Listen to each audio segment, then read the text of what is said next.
नमस्कार सर, बहुत बहुत स्वागत है आपका। नमस्कार अंजू जी। याद करने के लिए बहुत धन्यवाद। आपके दर्शकों को नमस्कार।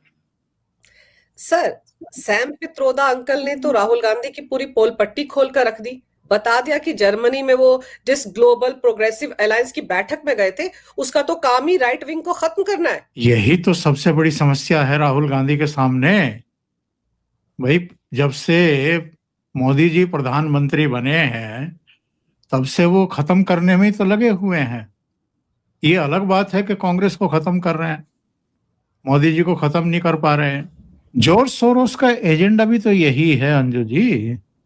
वो क्या कर रहा है? जितने फाउंडेशन बना रखे हैं, और खुद राहुल गांधी की मम्मी भी तो उनके फाउंडेशन में एक पदाधिकारी हैं, जिस पर संसद में भी चर्चा हो चुकी है, संसद में भी चीजें उजागर हो चुकी। इसके अलावा गंभीर आरोप इनके ऊपर लगे हैं, इनके परिवार के ऊपर लगे हैं। आज तक उसका तो खंडन आया नहीं। ये जो इंटरव्यू आया है ना सैम पेट्रोडा का, ये आज तक चैनल की मौसमी ने लिया है और उन्होंने कई सवाल पूछे हैं इनसे, और इन्होंने जो जवाब दिए हैं, ये कहते हैं कि उनका ये पूछना था कि जर्मनी में यूनिवर्सिटी में जो कार्यक्रम था, वहां मंच पर जॉर्ज सोरोस के लिए काम करने वाली एक लेडी राहुल गांधी के साथ दिखाई दी। Cornelia war. यस। तो इनका क्या जवाब था? सब झूठ है, सब बकवास है। क्या झूठ है, क्या बकवास है? क्या वो नहीं थी वहां पर? या ये बकवास है कि साहब राहुल गांधी जॉर्ज सोरोस के चेले चपाटों से मिलते हैं या जॉर्ज सोरोस के लिए काम कर रहे हैं, जैसे वो चाह रहे हैं, उन कार्यक्रमों में जा रहे हैं, हिस्सा ले रहे हैं। फिर ये पूछा गया कि वहां तो जॉर्ज सोरोस से जुड़े हुए काफी लोग थे, तो ये कहते हैं कि हम तो यूनिवर्सिटी में जाते हैं, अब वहां कौन आ रहा है, किससे किसके क्या रिश्ते हैं, इससे हमें क्या लेना देना है। ऐसा होता है क्या? इतने भोले हैं क्या, या इतने बेफिक्र हैं क्या कि इनको यही चिंता ना हो? फिर तो जो इल्हान है, उमर इल्हान, जो अमेरिका वाली सोमालिया मूल की सांसद है, जिस पर डोनाल्ड ट्रंप आए दिन बरसते रहते हैं, वो भी तो फ्रेम में आई थी राहुल गांधी के साथ पिक्चर में। बिल्कुल। ये ऐसे लोगों से ही क्यों मिलते हैं जो या तो भारत विरोधी हैं या भारत विरोधी मुहिम का हिस्सा हैं। इल्हान उमर जो हैं वो तो बाकायदा पाकिस्तान आई थी और पाकिस्तान से फिर पीओजे के गई थी। वो जो आदमी इतने खुले तौर पर भारत विरोधी गतिविधियों में शामिल हो, आप उसके साथ जाकर के मंच शेयर करें, तो इससे पता लगता है ना कि आपकी नीयत क्या है। और राहुल गांधी भारत की आलोचना क्यों करते हैं? भारत की अलग अलग जो संवैधानिक संस्थाएं हैं उनकी आलोचना क्यों करते हैं विदेशों में जाकर के, और चीन की प्रशंसा क्यों करते हैं? जरा इसका जवाब भी देना चाहिए इन लोगों को। सारी चीजें बकवास नहीं हो सकती ना। आप सिर्फ बकवास कह के अपनी जिम्मेदारियों से बच थोड़ा सकते हैं। तो आपको जानकारी देनी पड़ेगी, जिम्मेदारी लेनी पड़ेगी कि राहुल गांधी जिन लोगों से मिलते हैं उनका मकसद क्या है और राहुल गांधी का मकसद क्या है। जी सर, देश में तो पप्पू यादव को राहुल गांधी अपने मंच पर आने नहीं देते। ठीक है, उनको मंच से उतार देते, कन्हैया को उतार देते हैं। और विदेश में वो ऐसे ही जॉर्ज सोरोस के संगठनों से ताल्लुक रखने वाले लोगों के साथ शेयर कर लेते हैं मंच। कितने इनोसेंट है, उनको पता ही नहीं कि ये किस तरह से भारत विरोधी बयानबाजी करते हैं। क्या जॉर्ज सोरोस भारत में फंडिंग करता है ये भी पता नहीं है राहुल गांधी को। सैम पित्रोदा खुद तो ऑर्गेनाइज करते हैं उनकी सारी मीटिंग्स। और फिर मजेदार क्या है सर, ये जो ग्लोबल प्रोग्रेसिव अलायंस है, इसमें ये कहा खुद बताया है सैम पित्रोदा ने कि 110 देशों के डेमोक्रेटिक पार्टियों के प्रतिनिधि आते हैं। सर, वहां पर फिलिस्तीन का एक ग्रुप है, फतेह ग्रुप, उसके भी लोग आते हैं। इटली में मेलोनी के खिलाफ जो पार्टी चुनाव लड़ती, जिसकी दुर्गति किया वहां के लोगों ने, जो कि इस्लामिक राष्ट्र बनाना चाहती है इटली को, उसके प्रतिनिधि भी आते हैं। तो कहां की बातें करें सैम पित्रोदा। और सर सफाई देने क्यों आए वो जर्मनी दौरे पर, सबसे बड़ा सवाल तो ये। राहुल गांधी पर तो हमेशा से आरोप लगते हैं जिस तरह के काम करते हैं विदेशों में जाकर वो, लेकिन इसी बार सफाई देने के लिए सैम पित्रोदा ने आज तक चैनल क्यों चुना? मैं बताता हूँ आपको कि क्यों चुना है। मामला यह है कि अभी तक तो भारतीय जनता पार्टी विरोध कर रही थी, अब ऐसा लगता है कि घर के भीतर से विरोध होना शुरू हो गया है, और ऐसा लग रहा है कि प्रियंका काफी नाराज भी हैं और काफी सक्रिय भी हैं। भाई जर्मनी से लौटे हैं और वो खुद अभी अमेरिका गई है सर। उनके अपने बिजनेस इंटरेस्ट होंगे, इनके अपने बिजनेस इंटरेस्ट हैं, जिस वजह से बार बार इस तरह के अलायंस की मीटिंग और फलाने की और ढिमकाने की और यूनिवर्सिटी में ये और वहाँ प्रेस कॉन्फ्रेंस और BMW के शोरूम में, ये सिर्फ कैमरों पर दिखाने के लिए होता है। लेकिन लगातार जिस तरीके से ये विदेशों की यात्राएं कर रहे हैं, इनके कुछ इंटरेस्ट हैं। ये देर सवेर चीजें देश के सामने आएंगी, ये छिपने वाली नहीं है। तो इनके अपने बिजनेस हैं कुछ, जिनकी वजह से ये बार बार जा रहे हैं, और देश से, यहाँ की पूरी पॉलिटिकल जमात से भी, मीडिया से भी, जितनी भी संवैधानिक संस्थाएं हैं उनसे पर्देदारी कर रहे हैं। वरना क्या वजह है कि आप अगर नेता प्रतिपक्ष हैं तो जब आप विदेश यात्राएं करें तो विधिवत विदेश मंत्रालय को इसकी जानकारी होनी चाहिए। बिल्कुल, उनको आपको बताना चाहिए कि आपका फला देश में इतने दिन का कार्यक्रम है, यहाँ यहाँ यहाँ यहाँ मेरे कार्यक्रम लगे हुए हैं, इनका एजेंडा ये है, वहां विषय ये है, मुझे इसमें ये करना है। ये जो कह रहे हैं ना ये सैम पित्रोदा के साहब, उनके दौरों पर निगरानी रखी जाती है, हवाई अड्डों पर निगरानी रखी जाती है, जहां वो रुकते हैं उन होटलों में निगरानी रखी जाती है, जहां ये मीटिंग्स के लिए जाते हैं वहां निगरानी रखी जाती है। लेकिन मेरे पास कोई सबूत नहीं है इसका। हाँ, सबूत तो राहुल गांधी के पास भी नहीं है सर, वोट चोरी के। दोनों एक ही नाव के सवार है ना। नहीं, किसी के पास किसी भी तरह का कोई सबूत नहीं है। इनके परिवार के पास भी इस बात का कोई सबूत नहीं है कि राहुल गांधी विदेश यात्राएं करते हैं और कहां की यात्राएं करते हैं, किन किन से मिलते हैं। तो मोदी सरकार के पास कहां से सूचनाएं होंगी भाई। अच्छा, उन्होंने कहा कि साहब राहुल गांधी अगर विदेशों में किसी से मिलना चाहते हैं तो उनको मिलने भी नहीं दिया जाता है, उनको मना किया जाता है। जो देश जहां ये जाते हैं वहां के जो भी राष्ट्र प्रमुख हैं या विदेश मंत्रालय से जुड़े हुए अधिकारी हैं, उनको मना कर दिया जाता है कि राहुल गांधी से ना मिले। तो ऐसा क्यों होता है? क्योंकि अगर आपको किसी देश की यात्रा के समय वहां के विदेश मंत्री से मिलना है या वहां के राष्ट्र प्रमुख से मिलना है, तो आपको मिलने का कारण भारत सरकार को बताना पड़ेगा। आप जब यहां से रवाना हो रहे हैं तो आपको विदेश मंत्रालय को बताना पड़ेगा कि आप फला देश की यात्रा पर जा रहे हैं, क्यों जा रहे हैं, किसके बुलावे पर जा रहे हैं, एजेंडा क्या है। दूसरे, जिस देश में आप जा रहे हैं वहां के विदेश विभाग से आपकी मिलने की बड़ी इच्छा हो रही है, भीतर से उमड़ घुमड़ रही है इच्छा, और आपकी मुलाकात हो या ना हो, फिर ये विदेश मंत्रालय और सरकार तय करेगी। क्योंकि जो आपका रिकॉर्ड है, जो ट्रैक रिकॉर्ड है, वो तो बहुत खराब है। आप जिस तरीके से भारत के बारे में, भारत की सेना के बारे में, डोकलाम पर भी, आप गलवान घाटी वाले पर भी, उड़ी के बाद जो सर्जिकल स्ट्राइक हुई उस पर भी, एयर स्ट्राइक पर भी, यहाँ तक के जो पहलगाम के बाद ऑपरेशन सिंदूर हुआ उस पर भी जिस तरह की बकवासबाजी की गई है, ये तो देश विरोधी गतिविधियों में आता है।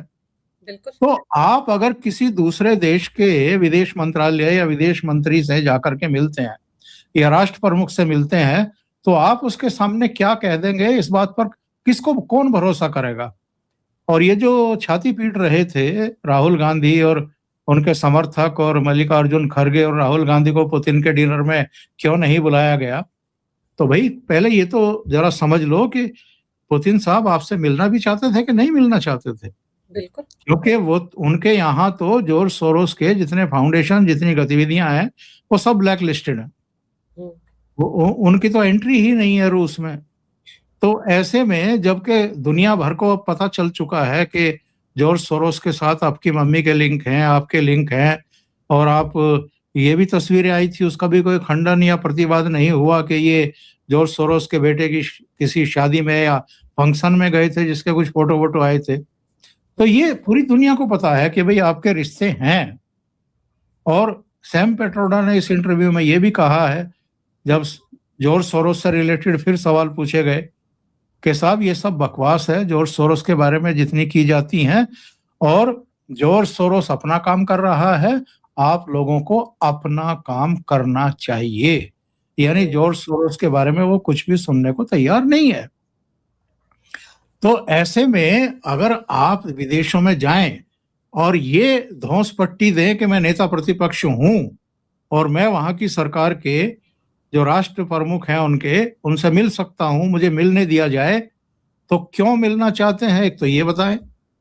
दूसरे, अगर ये कांग्रेस वाले उदाहरण देते हैं कि जी पीवी नरसिम्हा राव ने अटल जी को फला मौके पर उस कन्वेंशन में भेजा था, कश्मीर का पक्ष रखने के लिए भेजा था, और अटल जी, तो इसके बारे में बड़ा सटीक और बड़ा अच्छा जवाब दिया था अमित शाह ने एक बार।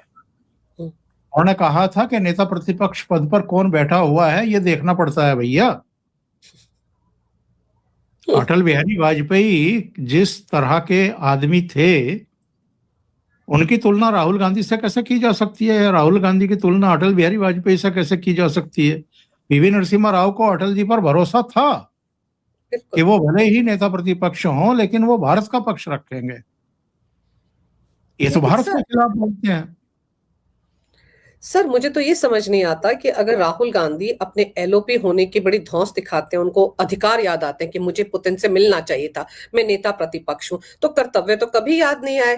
भारत की बुराई करते हैं, और ऊपर से जो ऑपरेशन सिंदूर के दौरान डेलीगेशन बाहर गया था उसका हिस्सा बनते ना, बोलते कि मुझे भी जाना है भारत का पक्ष रखने के लिए, तब तो समझ में आता कि इनको अपने कर्तव्य याद है एलओपी होने के नाते। लेकिन जब भी बात करेंगे, जब भी मुंह खोलेंगे, भारत के खिलाफ खोलेंगे। लेकिन सर, अभी जो ये बातें उठ रही हैं जर्मनी के दौरे को लेकर, आपको क्या लगता है, क्या कांग्रेस के अंदर बड़ी खलबली मची हुई है? कांग्रेस के अंदर दो फाड़ हो गए हैं? राहुल की हरकतें अब बहुत से कांग्रेसियों को पसंद नहीं आ रही, इसीलिए विदेश में बैठे हुए अंकल सैम को सामने आना पड़ा? एग्जैक्टली मैं यही बता रहा था, और गाड़ी मेरी दूसरी तरफ चली गई कि घर के भीतर ही राज शुरू हो चुकी है। हालांकि अभी भी सोनिया गांधी के बारे में कहा जाता है कि वो राहुल गांधी के बल ही खड़ी हुई है, उन्हीं की तरफ उनका झुकाव है, प्रियंका की तरफ झुकाव नहीं है। लेकिन पार्टी के भीतर सवाल खड़े होने शुरू हो चुके हैं। शीतकालीन सत्र का आखिरी सप्ताह है और आप विदेश चले जाते हैं। आखिरी सप्ताह यानी जब कामकाज का माहौल बनता है पार्लियामेंट के भीतर, शुरू का हफ्ता 10 दिन तो आप हर संसद सत्र को डिस्ट्रॉय करते हैं, बर्बाद कर देते हैं। आप नारेबाजी, पोस्टर, बैनर, मीडिया का अट्रैक्शन, सुर्खियां बटोरना, और आज तक मेरी समझ में नहीं आया कि 2014 से यही सब कर रहे हैं, इसका नतीजा क्या निकला, फल क्या निकला? आप खत्म होते जा रहे हैं, आपको सुध नहीं आ रही है। तो घर के भीतर कुछ कुछ चीजें शुरू हुई हैं। एक तो जीजा जी ने कहा है कि साहब लोगों की बड़ी भारी डिमांड आ रही है कि रॉबर्ट वाड्रा को आगे लाओ। दूसरे, उन्होंने कहा कि बहुत सारे लोगों ने कहना शुरू कर दिया है कि प्रियंका वाड्रा को आगे लेकर के आओ, यानी उनको राहुल गांधी की तरह की जगह लेकर के आओ। इमरान मसूद जो आजकल प्रियंका वाड्रा के साथ साई की तरह चिपके रहते हैं, आप पार्लियामेंट में देख लो, कहीं भी देख लो, वो हमेशा दाएं बाएं रहते हैं प्रियंका वाड्रा के। तो उन्होंने कहा कि साहब प्रियंका वाड्रा को प्राइम मिनिस्टर बना के देखो, बांग्लादेश के फिर से वैसे ही टुकड़े कर देगी जैसे इंदिरा गांधी ने किए थे। तो फिर रिपोर्टर ने पूछा कि फिर राहुल गांधी का क्या होगा अगर प्रियंका वाड्रा को आप प्रधानमंत्री बनवा रहे हैं? तो फिर वो बोलते हैं कि ये इंदिरा गांधी की 2 आंखें हैं, इनको आप अलग करके ना देखें। इसका संभाल ली मतलब बात। हाँ, तो भाई इसका मतलब क्या होता है कि 2 आंखें हैं, लेकिन प्रधानमंत्री एक आंख को बनाओ जो प्रियंका वाड्रा की है, और जो दूसरी आंख है उसको मत बनाओ। तो कुछ पक रहा है, कुछ चल रहा है, क्योंकि लोगों को अब दिखाई देने लगा है ना कि भाई ये पहले भी आपके प्रोग्राम में कहा था कि ये ऐसा बैल है जो दूध नहीं दे सकता।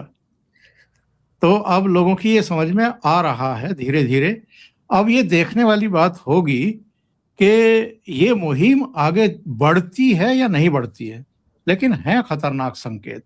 सर, आपको याद होगा भी उड़ीसा का एक पूर्व विधायक है कांग्रेस का, जिसने यही बात उठाई थी, चिट्ठी लिखी थी सोनिया गांधी को, शायद प्रियंका वाड्रा को कुछ जिम्मेदारी सौंपी जाए, उसको अध्यक्ष बनाया जाए, ऐसी बात की थी। तो उनको तो मैंने सुना है कि पार्टी से शायद बाहर कर दिया गया। हाँ, उसको निलंबित किया गया है, निलंबित किया है या निष्कासित किया है। लेकिन आप ये बताओ ना, जीजा जी को कैसे निकालेंगे या इमरान मसूद को कैसे निकालेंगे? यहाँ उत्तर प्रदेश में भी तो मुसलमानों के वोट लेने हैं, 2027 में इलेक्शन है इधर भी, तो संकट तो है, नहीं निकाल सकते, दोनों को ही नहीं निकाल सकते। वो प्रमोद कृष्णन तो चले गए थे, वो भी पैरवी करते थे ना प्रियंका वाड्रा की, तो वो तो चले गए, उनको भी पार्टी से बाहर का रास्ता दिखा दिया गया। प्रियंका वाड्रा के जितने करीबी हैं उन सब पर वक्र दृष्टि रहती है राहुल गांधी की। और प्रियंका को तो छोड़ दो आप, जो इनकी मम्मी के सलाहकार हुआ करते थे एक जमाने में, जो उनकी कोठरी में रहते थे, जिनसे अलग अलग मसलों पर वो बुला करके विमर्श करती थी और फिर फैसले लेती थी, मुझे एक नाम बता दो, कोई आज बचा है क्या उनके आसपास? एक भी नहीं बचा। सबको अलग कर दिया गया, पूरी तरह अलग कर दिया गया। और उनको अलग ही नहीं किया गया है, उनको बेइज्जत किया गया है। गुलाम नबी आजाद की जो 7 पेज की चिट्ठी थी जब वो पार्टी छोड़ रहे थे, उस चिट्ठी को पढ़ लो तो समझ में आ जाएगी सारी चीजें।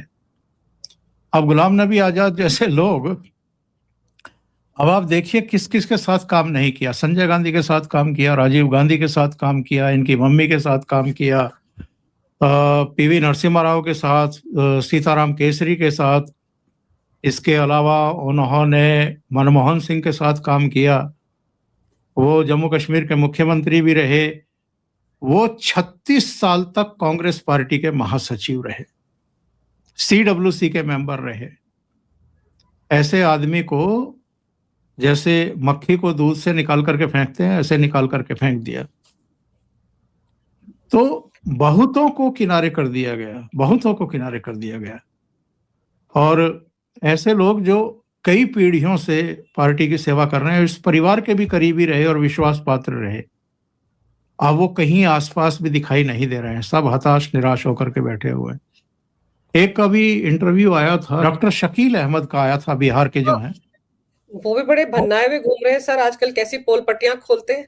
हाँ, उन्होंने कहा कि साहब राहुल गांधी की ये इन्फीरियरिटी कॉम्प्लेक्स है, इनसिक्योरिटी है, कि जिनको उन्हें आप कह करके संबोधित करना पड़े वो उनसे मिलते ही नहीं है। तू या तुम कह करके जिसको संबोधित कर सकते हो, या फर्स्ट नेम से जिनको बुला सकते हो, जैसे कमलनाथ को कमल कह करके एक बार फोन कॉल की थी ना, कुछ आसपास लोग बैठे हुए थे और कमलनाथ जब मुख्यमंत्री थे मध्य प्रदेश के, तो उनको रिंग करके इन्होंने सब पर धौंस जमाने की कोशिश की थी कि देखो एक चीफ मिनिस्टर को मैं कैसे ट्रीट करता हूं। तो स्पीकर खोल करके कहा था कमल, मतलब कमल यानी कमलनाथ।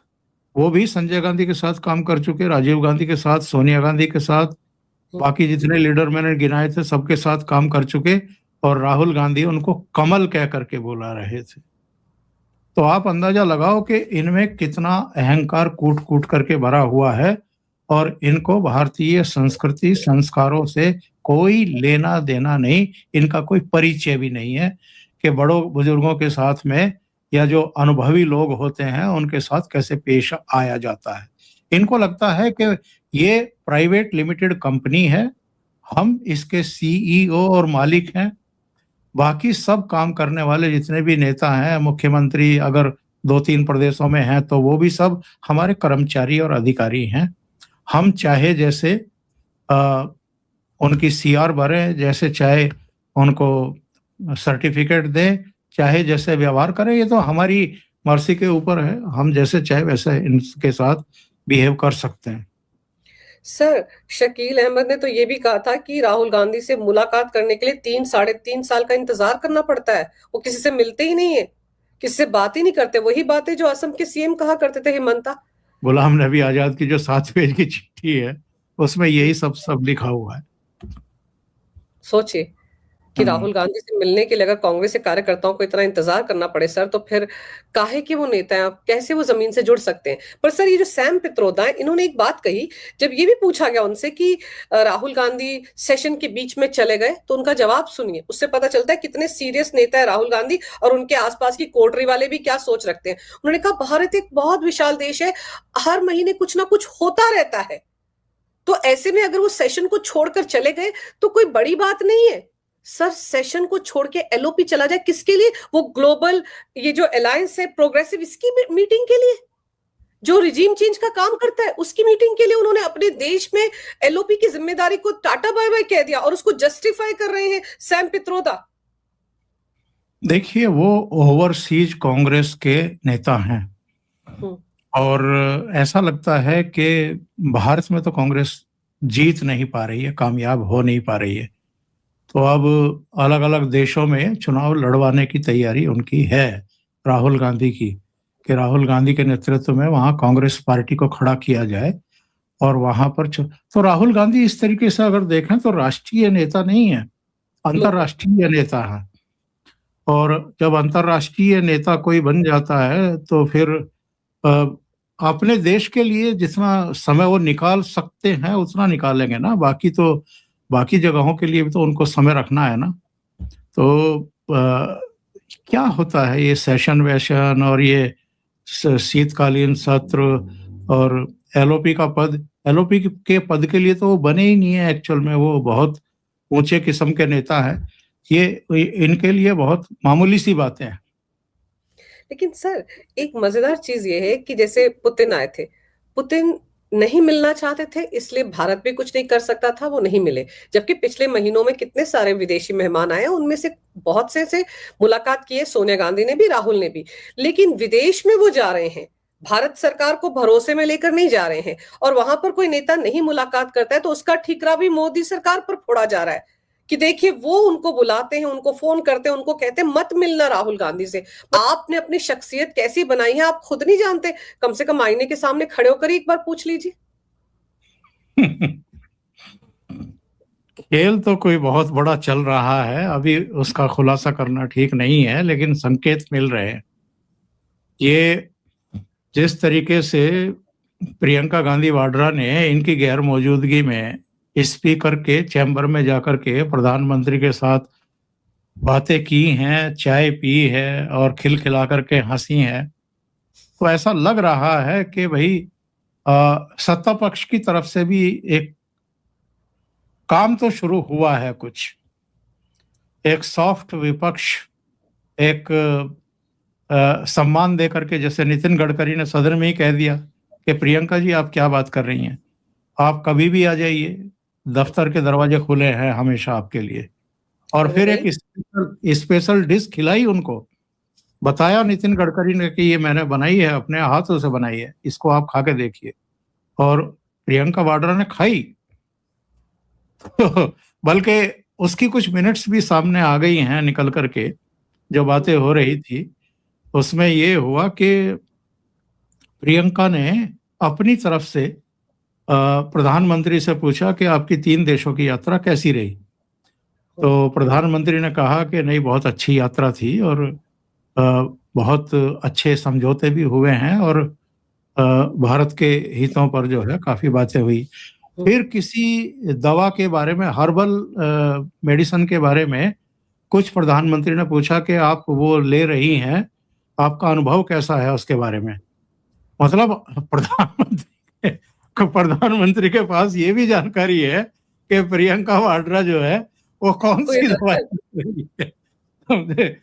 तो इन सब चीजों को लेकर के वहां हंसी मजाक और ठट्टा चल रहा था। तो मेरा कहना ये है कि ये सब जो है, ये ऐसा नहीं है कि राहुल गांधी या उनकी कोटरी नहीं समझ रही है कि ये सब क्या चल रहा है। और बहन का जो 2-3 विषयों पर संबोधन था इनकी गैर मौजूदगी में, वो मैंने एक प्रोग्राम में उसकी तारीफ की थी और मैंने कहा था कि बहुत संयत, बहुत संभला हुआ और विपक्ष की तरफ से लगातार टोका टाकी के बावजूद प्रियंका वाड्रा का संयम ना खोना, एग्रेसिव ना होना और मुस्कुरा करके ही बातों का जवाब देना और अपने भाषण के दौरान ही नितिन गडकरी को बताना कि जून से मैं आपसे मिलने का समय मांग रही हूं, आपने समय नहीं दिया, और गडकरी का खड़े होकर के कहना कि नहीं नहीं आप आ जाइए, दरवाजे खुले हैं और अपॉइंटमेंट लेने की जरूरत नहीं है आपको, आप आइए, काम हो जाएंगे, कोई दिक्कत नहीं।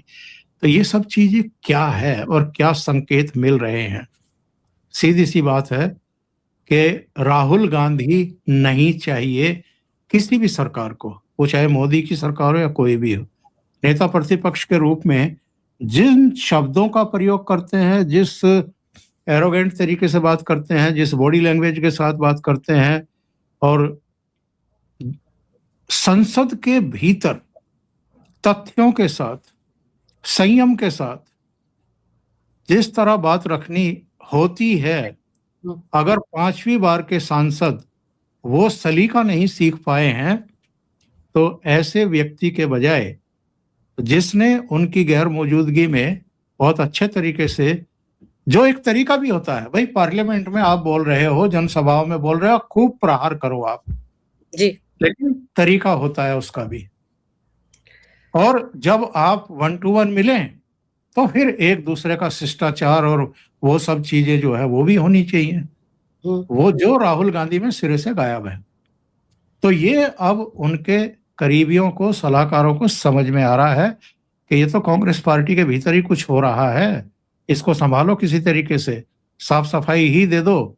और एक बात और याद दिलाता हूं दर्शकों को, आपको तो पता है अमित शाह ने सदन के भीतर कहा था कि ये सब जो नाटक नौटंकी चल रही है, ईवीएम खराब, चुनाव आयुक्त खराब, मैच फिक्सिंग, ये वो, ये सब आप अपने कार्यकर्ताओं और नेताओं को भ्रमित करने के लिए कर रहे हैं। लेकिन याद रखिएगा, राहुल गांधी से कार्यकर्ता ही पूछेंगे कि पार्टी लगातार क्यों हार रही है। और एक बार एक जनसभा में मोदी जी ने कहा था कि कांग्रेस पार्टी फिर टूटेगी, कांग्रेस के विभाजन को कोई रोक नहीं सकता है। तो ये जो भविष्यवाणियां हुई हैं ना, दोनों एचएम और पीएम, इन दोनों की तरफ से, ऐसा नहीं है कि कांग्रेस के भीतर इन चीजों को लोग समझ नहीं रहे होंगे। सर बहुत सारी कड़ियां जोड़ने की जरूरत है। राहुल जर्मनी गए, पीछे से प्रियंका का जलवा देखने को मिला, राजनाथ सिंह की बगल में बैठी हुई थी वो, फर्स्ट टाइमर एमपी, और जो बातें हुई वो आपने बताई। प्रियंका यूएस चलेंगी, राहुल लैंड के जर्मनी से। उसके बाद वाड्रा जी ने कहा कि उनको जिम्मेदारी दी जाए, मुझे भी लोग चाहते हैं कि आ जाऊं। इमरान मसूद प्रियंका का गुणगान कर रहे हैं, वहां सैम पित्रोदा को मिर्ची लगी और वो आगे बताने के लिए कि नहीं नहीं कुछ भी नहीं है। सर अगर कुछ नहीं था उस ग्लोबल प्रोग्रेसिव मीटिंग में तो फिर सफाई किस बात की? जॉर्ज सोरोस की बातों को बकवास क्यों बता रहे हैं कि इससे मिले उससे? मतलब अचानक से राहुल गांधी ने जो काम किए जर्मनी में सब बकवास थे सर। तो इसी से पता चलता है कि कुछ ना कुछ कांग्रेस के अंदर चल रहा है और उसको संभालने के लिए ही पित्रोदा अंकल को सामने आना पड़ा है और राहुल के किए कर रहे कामों को बकवास बताना पड़ा है। तो देखते हैं सर ये सब कुछ जो अंदर हो रहा है, अंदर खाने जो बवाल मचा हुआ है कांग्रेस पे, वो क्या रंग लाता है। लेकिन आपने समय निकाला, बहुत ही विस्तार से इस विषय पर बड़ी ही अहम जानकारी मेरे दर्शकों को दी सर, इसके लिए आपका बहुत बहुत धन्यवाद। नमस्कार, भारत माता की जय, वंदे मातरम, जय हिंद। वंदे मातरम।